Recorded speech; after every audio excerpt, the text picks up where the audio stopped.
Hello, Slicey Dicers. This is Brian with another knife review for you. Today we have the Civivi Baklash. Before we get too much farther, I do want to say this is a very popular knife. They're kind of hard to get your hands on from a few different places, but one place that does have them is White Mountain Knives, and if you go there and buy one and use the code SDWMK, that's my little promo code exclusive for you guys, you get 10% off. Not just on this, store-wide. So if you go there, you find this, hey, I want to get some free shipping, get another knife, you can use it. You can use it on the expensive stuff. They have some really nice knives there. They got Hinderers. They have a couple Shiragurovs and stuff. Man, that's a good discount. From a $700 knife and you get 10% off, not bad at all. You can use it anytime, store-wide, SDWMK. I don't get any money kickback from it, but it helps me get more knives into review. They allow me to borrow some stuff. They allow me to buy some stuff cheap. You know what I mean. So go there, helps me out, and you get 10% off. It's a win-win for everybody. Okay, enough shilling and promoting. Let's move on. Civivi Baklash. Civivi is WE's new budget line. They are running under a separate name, but made in the same factory. And a lot of WE-ness about this. This feels like a WE. The Baklash is their smallest version, 3.5-inch blade. The Praxis I reviewed a couple days ago, and the Naja, the other two that came out at the same time, are a little bit larger. This is a much more EDC-friendly size. I really like it. I like the size of it a whole lot. And the looks of it are pretty cool, too. A bit more stylish, I'm going to say, than the others. In pictures, I like the looks of the Praxis better. I think in person, I might slightly prefer this.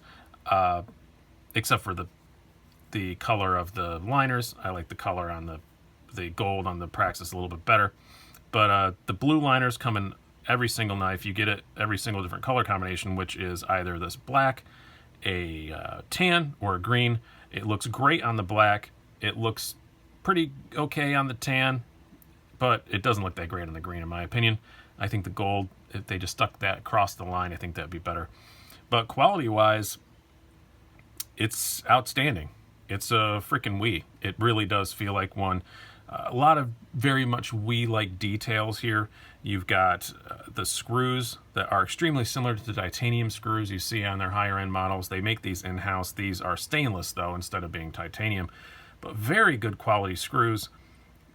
Very deep set when you put a wrench in there. They're not quite as tight a tolerance as the Thai ones, but pretty darn close. Excellent screws on a $42.50 knife. They're very, very good for that. Much better than almost anything else I see in this price range.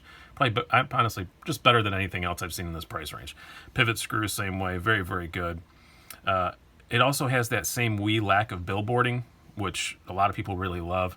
The only logo is the Civivi logo, which is not even nearly as pronounced as the WE logo on their pivot is. If you didn't know that was a logo, you wouldn't even know, you know. But I like their logo. I think it's pretty cool, that little C thing. It looks kind of futury. Other than that, the only marking is one that you probably almost need a magnifying glass to see. I don't think the camera's even going to pick it up, honestly. I assure you, in there is a 9CR18 MOV stamp. That's the only other marking on this knife. Just no markings whatsoever. The G10 feels very good quality. I like the finish. I think the finish on the blade looks really good. Deep carry pocket clip, very, very well done. It is very shiny. Some people don't like that. Maybe I prefer just black, but I don't mind it. Excuse me, gosh, it's early in the morning. It matches everything else. It doesn't bother me at all, but some people do complain about that. G10 backspacer, running on a ball bearing pivot, stainless steel bearings instead of your usual ceramic WEs. They got to cut costs somewhere, but they work great. It's not really much of a difference that I can tell. And again, stainless steel liners, but they're nicely milled out. Let's do some specs and some size comparisons, then we'll move on to a few more specifics. You have an overall length of 8.1 inches with a blade length of dead on 3.5 inches. So again, very good EDC kind of size. You have a blade thickness of 0.12 inches, pretty thin slicey blade, which is nice. That's a thing that not only they're doing with Civivis, but WE overall, a lot of their knives now are getting into this thinner, slicier blade stock. They're definitely realizing that people want knives that can cut things, which is great. So, and this is a pretty slicey little blade. Handle thickness, 0.51 inches, so very, very average there. Weight of 3.9 ounces, according to my scales, which is also in the lighter range of a knife this size. I wouldn't call it a lightweight, but it's in the lighter range of a knife this size. Not bad at all. Let's do some size comparisons, then we'll get moving on. First of all, we will do the knife. It's very, very similar in size to the Spyderco Paramilitary 2. Very similar in overall length to the PM2, also very similar in overall length. For cutting edge, you maybe get a tick bit more on the PM2. Next up, we will compare to the Ontario Rat Model 1. A little bit smaller than the Rat Model 1. This is more the size of the Praxis. Next up, we will do the Kershaw Knockout, because a lot of you guys have these. A little bit longer than the Knockout, but it's definitely not nearly as tall as the Knockout. Next up, what do we want to grab? We will do the Benchmade 940. As you can see, a little bit longer and taller than a 940. Not dramatically so, though. And lastly, as I said, you would see it later. This is the that's going to be a problem. Civivi Praxis. This is one of their larger knives. As you can see, it's just a little bit smaller, a little bit more EDC friendly in size than the Praxis is. All right, let's talk more about this little baby. As I said, I like the way it looks. The construction is excellent. I've already gone on about that. And if you want to see more raving about that, I'm going to link. At the end, there will be a little, what video to watch next thing. I'll make sure it's the Praxis so you guys can go back and watch that video. But I'm very happy with the looks and the build quality. Like I said, the only thing I'd change is not blue for the liners. But that's me being picky. The blade, I think, is really, really good. It's very thin behind the edge. I mean, very thin behind the edge. Like 14, 15 thousandths. It's really thin behind the edge. Hollow grind. It's very, very sharp out of the box. Very, very slicey. They did a great job with the blade on this.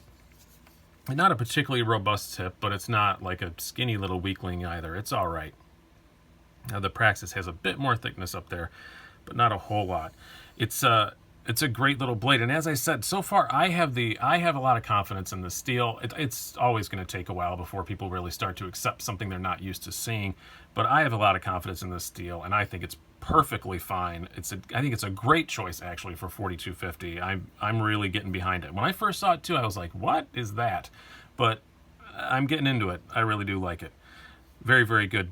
Very, very good blade on this. Very happy with it. Now, is it as slicey as the Praxis?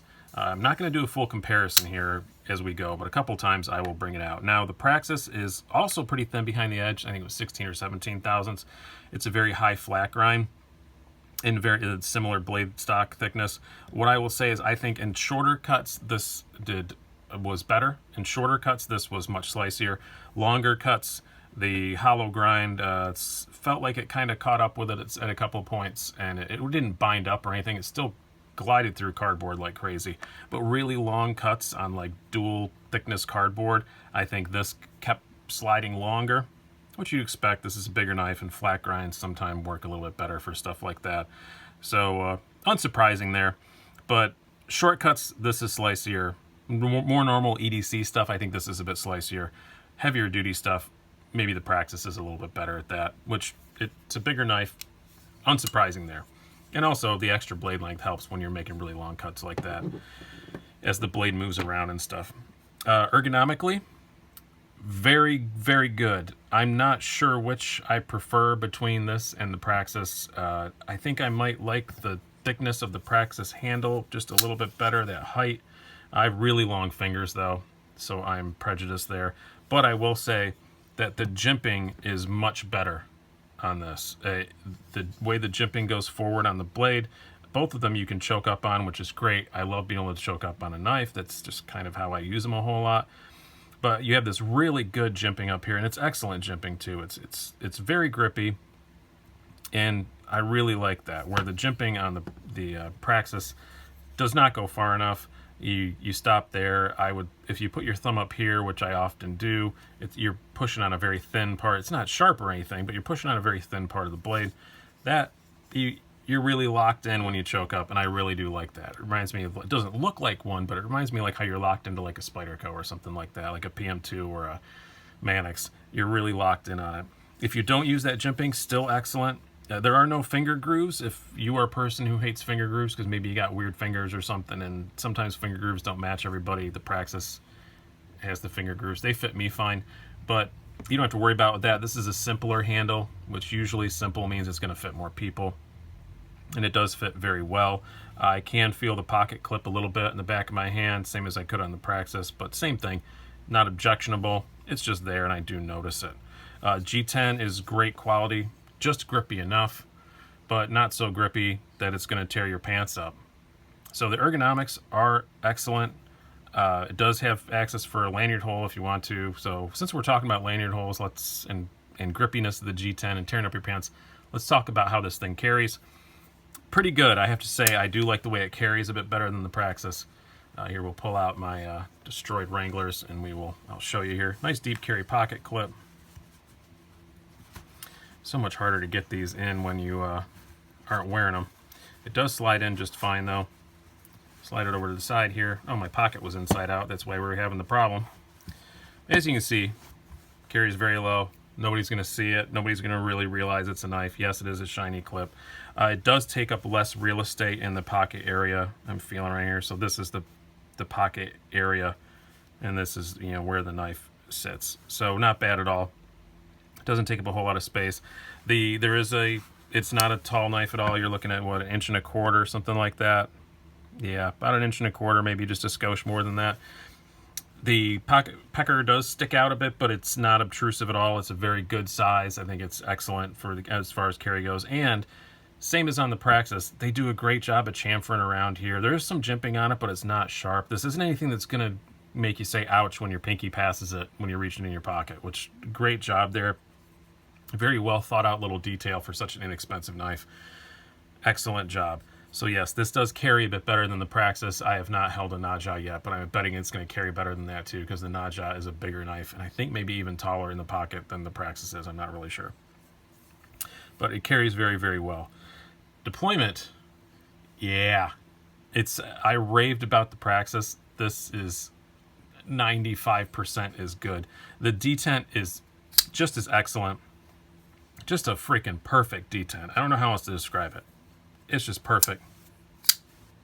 Great lockup. By the way, blade centering was perfect. I screwed with it a little bit. That's my fault. It's off a bit to the left now. I hadn't looked at that. It's huge. I tore it apart and lubed it up. Hadn't checked it since I did that. Out of the box, it was perfect. It'll be perfect again when I make a couple little adjustments to it. But very good lockup. Very snappy. Just really awesome detent. Same as the Praxis. The only reason I say it's 95% is good and it's no fault of the knife or the design at all, it's just freaking physics. That heavier blade on the Praxis does fall shut a little bit better than this. This requires a bit more of a coaxing, but it's still super smooth. It's saying it's 95% is good it's still a huge compliment. It's still better than anything else I've seen at this price point at $42.50. It's wicked good. But yeah, it's just physics. The blade's pretty light with that fairly high hollow grind and just being a bit shorter.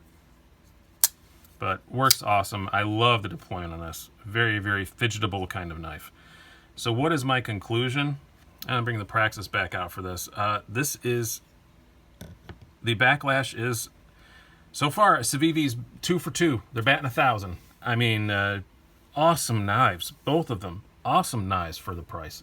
Just fantastic. Both of them, by the way, I didn't say this earlier because I talked about it in the other one. They come with these little pouches, you know, a cleaning cloth and all that, and they come in a nice box too. I don't have that sitting here, but got this nice little cloth and all that, the little Rolls-Royce floor mat. Interior, they feel like WEs, and WE knives are not cheap. I mean, they're budget knives that say WE on them are $100, and they haven't been updated in quite a while. Most of the stuff that's getting updated, their new lower end for WE is $145. I can see why they're doing that now, because they knew this was coming in. $42.50. Man, they're both just great. I think the Baklash is a bit more EDC friendly. Not a big shock. This is a much larger knife. But this definitely can be EDC'd, and I did for several days. But the Baklash is a little bit better to have in the pocket. I think this is maybe a little bit better for really hard use, which, great. That's the way they should be separated, you know? You got to make your individual models different, and Civivi did that. So far, Man, I got almost no complaints with these knives. It's the only complaint I have about Civivis is I review them and I'm like, where the hell do we go from here? That's honestly my thought when I review these is where do we go from here? 4250, this thing is awesome, and it's really hard to do much better than this. And it's not just Civivi. The budget line right now, God, we are just spoiled for choice. Some of the new best techs are freaking amazing. You know, it's at this $40 to $60 price range now. I'm not talking the really budget stuff, but this $40 to $60 price range. Wow, there are some awesome choices out there. You've got the Civivis, you've got the Best Tech Paladin, you've got the Kaiser Domine. Like, there's just so many really great knives coming out in this price range right now. But I think the Civivis are just a little bit better. Just a little bit better. You're getting more stuff, like the pouch. I know people don't think it matters. It matters. And the quality on them is just outstanding. And the action is just outstanding. It's really just, why do I bother doing this channel anymore? That's kind of what I feel like sometimes when I handle one of these knives. I still like my more expensive stuff, and I still like my cheaper stuff. It's a joke. Don't get your panties in a wad. But just awesome stuff from Civivi, and yet another one. Batting 1,000. Good job, guys. Hope you guys have enjoyed this. Have a good one.